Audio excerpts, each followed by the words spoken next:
मेरा परमेश्वर प्यारा। प्रभु आप सभी को बहुताई से बाबरकत ब्लेस करे, आशीष दे। पिता का प्रेम प्रभु यीशु मसीह की सामर्थ आपके ऊपर बनी रहे। और मेरी दुआ है जो आप सब यूट्यूब चैनल को कमेंट करते हैं, लाइक करते हैं, तो परमेश्वर आप सबको ब्लेस करे, परमेश्वर आप सबको बहुताई से आशीष दे। और जो चैनल को देखते हैं परमेश्वर को भी आशीष दे। और आज का कलाम जो है राजा के पास जाना, आज का टॉपिक है राजा के पास जाना। हालेलुया। याद रखें आज जो आप कलाम में देख रहे हैं, एस्तर की किताब 8वां अध्याय आयत 3 आयत में हम देख रहे हैं, तो लिखा है वहां पे, याद रखिए एस्तर की कहानी है। एस्तर क्या करती है, अपनी जाति भाइयों के लिए राजा के सम्मुख खड़ी होती है दूसरी बार। हालेलुया। लिखा है परमेश्वर के वचन में, लिखा है फिर एस्तर रानी दूसरी बार राजा से बोली और उसके पांव पर गिर आंसू बहा कर उससे गिड़गिड़ा कर विनती की कि अगागी हामान की बुराई और यहूदियों की हानि की उसकी युक्ति निष्फल की जाए। Hallelujah, hallelujah. वो चाहती थी, याद रखे एक्सप्रेस राजा है, बाइबल के अंदर लिखा है, हमारे हिंदुस्तान का भी नाम याद रखे बाइबल के अंदर है। और उस देश से लेकर के हिंदुस्तान तक 127 प्रांतों में याद रखे एक्सप्रेस राजा का राज चलता था। याद रखे वो जैसा चाहते थे वैसा होता था। याद रखे उसी के अनुसार वहां का मंत्री था जो जिसका नाम हामान है, और हामान ने योजना बनाई थी कि जितने भी यहूदी हैं उन सभी का क्या किया जाए, नाश किया जाए। हालेलुया। लेकिन याद रखे एस्तर का जो भाई था मोर्देkai ने फैसला किया कि अगर तूने हमारा परिवार, हमारा रिश्तेदार, हमारी बिरादरी जात बचानी है तो क्या करना पड़ेगा, उपवास रखना पड़ेगा। हालेलुया। उन्हें क्या करना पड़ेगा, प्रार्थना करनी पड़ेगी और राजा के सम्मुख उन्हें क्या करना पड़ेगा, खड़ा होना पड़ेगा। हालेलुया। याद रखे राजा के सामने एक ऐसा समय था, उस समय में जब राजा गद्दी पर बैठता था तो उसके सामने कोई भी खड़ा नहीं हो सकता था। हालेलुया। अगर कोई भी इसके सामने आ जाता था तो उसको सजा भी मिल सकती थी, याद रखे। लेकिन याद रखे उस समय में माहौल ऐसा था कि राजा अगर जिसकी तरफ वो अंगूठी कर देगा वही मनुष्य क्या कर दिया जाएगा, बचाया जाएगा। हालेलुया।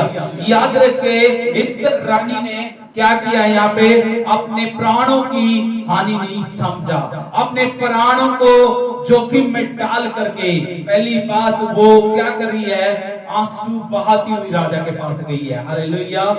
पहली बात वो क्या कर रही है, आंसू बहा रही है। दूसरी बात वो क्या कर रही है, राजा के पैरों में गिर पड़ी है। हालेलुया। आज याद रखे जैसे वो गई और राजा से विनती करती है, राजा के सामने गिड़गिड़ाती है कि हामान ने ऐसा किया है कि मेरी प्रार्थना है कि राजा पूछता है, बोल रानी तुझे क्या चाहिए, तुझे आता राज्य तक भी तुझे क्या कर दिया जाएगा, दिया जाएगा। अगर तू क्या मांगती है, मांग तो तुम्हें दिया जाएगा। बाइबल में लिखा है मांगो तो तुम्हें दिया जाएगा। लिखा है मत्ती 7:7 के अंदर। वहां पे भी राजा, याद रखे राजा के सामने वो इसलिए आई क्योंकि मैं राजा से जो भी मांगूंगी वो मुझे क्या कर दिया जाएगा, मिल जाएगा। हालेलुया।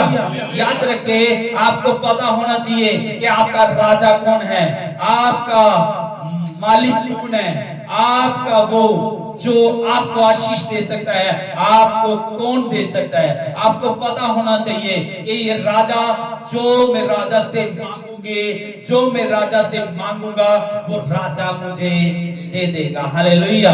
यहाँ पे लिखा है वो अक्सर राजा के पास गई और पैरों में गिर गई और उससे विनती करने लगी और आंसू बहाने लगी। और जब आंसू बहा करके बोलती है तो याद रखे आज याद रखे राजा ने फैसला बदल दिया और राजा ने याद रखे हामान की जो हानि ठानी दी। हामान ने जो क्या किया था, प्लान किया था हानि करने का, नाश करने का, यहूदी जाति को बर्बाद करने का। तो याद रखे वहां पे वो परमेश्वर के सामने याद रखे उसका राजा उसके लिए क्या है, एक परमेश्वर के समान है। हालेलुया। और वो राजा के सामने भी गई, परमेश्वर से प्रार्थना करके गई, वो उपास रख के गई, तो राजा ने उसकी विनती को क्या कर लिया, स्वीकार कर लिया। याद रखे वही राजा जो हामान की सुनता था, मंत्री की सुनता था, लेकिन जब वो प्रार्थना करके गई, जब वो आंसुओं के साथ गई, जब वो गिड़गिड़ाती हुई गई, जब वो घुटने टेक करके गई और राजा के सामने पुकार कर कहा, तो राजा ने उसकी सुन ली। Hallelujah, hallelujah.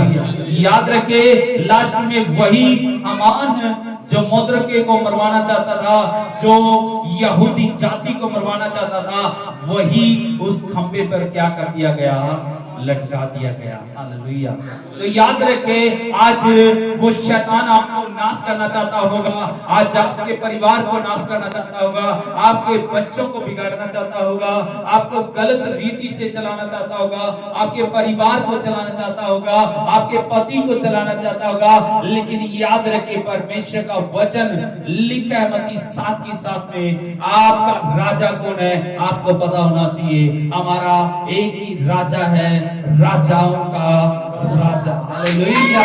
इसलिए आज आपको भी जरूरत है उस राजाओं के राजा के पास आए, आज उस पर भी यीशु मसीह के पास आए, आज उस जिंदा परमेश्वर के पास आए। आप गिड़गिड़ाते हुए आए, आप घुटनों पे आए, आप उसके सामने अपने दिल की बातों को रखे तो वो सुनेगा। लिखा है मांगो तो तुम्हें दिया जाएगा। हालेलुया। आज हमारा वैसा राजा है जो खुद कहता है कि मांग तो तुम्हें दिया जाएगा। याद रखे आज कोई भी शैतान आपके पीछा कर रहा है, किसी भी प्रकार की बीमारी आपका पीछा कर रही है, किसी भी रीति से रोग आपका पीछा कर रहा है, किसी भी रीति से शैतान आपके घर में कार्य कर रहा है, किसी भी रीति से समस्या से परेशान है, किसी भी रीति से आप परेशान हैं, आप आस्था के साथ आए, आप विश्वास के साथ आए, आप सच्चे हृदय से पास आए, आप गिड़गिड़ाते हुए आए, आप आंसू बहाते हुए आए, आप उससे मांगे। लिखा है मांगो तो तुम्हें दिया जाएगा। हालेलुया।